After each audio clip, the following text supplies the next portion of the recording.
বানানোর হারে তোমার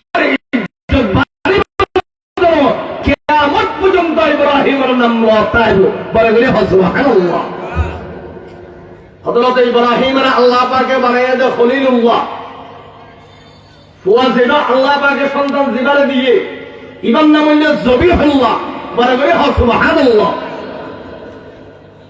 হযরত ইব্রাহিম আলাইহিস সালাতু ওয়াস সালাম আল্লাহ পাকে খলিলুল্লাহ বানাইয়ে আর পয়গম্বরের আল্লাহ পাকে হাবিবুল্লাহ বানাইয়ে বলে বলে সুবহানাল্লাহ।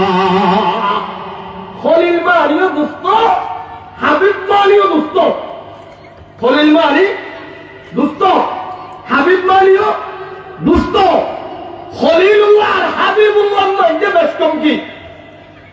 আল্লাহ হবে ইব্রাহিম তোমারা আয় খলিলুল্লাহ বানাই দে নিজের জন্মস্থান ছাড়িয়ে রে আরেক জায়গায় জেনে বসবাস করিয়ে রে নিজের জীবন কোরবানি দিয়ে রে আয় আল্লাহ পাকের খলিল বানাইয়ে বলে বলে সুবহানাল্লাহ। শুধু তাই নয়, আয় খলিলুল্লাহ বানাই দে ইব্রাহিম তোমারে আয় নিজের সন্তানের নিজ হাতে কোরবানি ছুরি দিয়ে জহরাই দিবা দে ইয়ার আয় আল্লাহ পাকে তোমারে খলিল বানাই দে সুবহানাল্লাহ।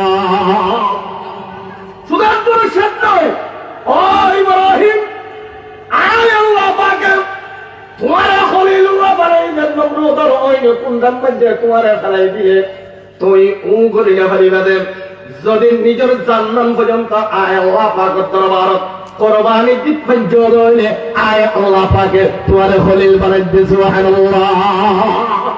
তোমার খলিল বানাই দে আর তোমার জান্নাত পর্যন্ত আয় আল্লাহর দরবার কোরবানি দিলে বলে সুবহানাল্লাহ। আল্লাহর পয়গম্বর হাবিবুল্লাহর মধ্যে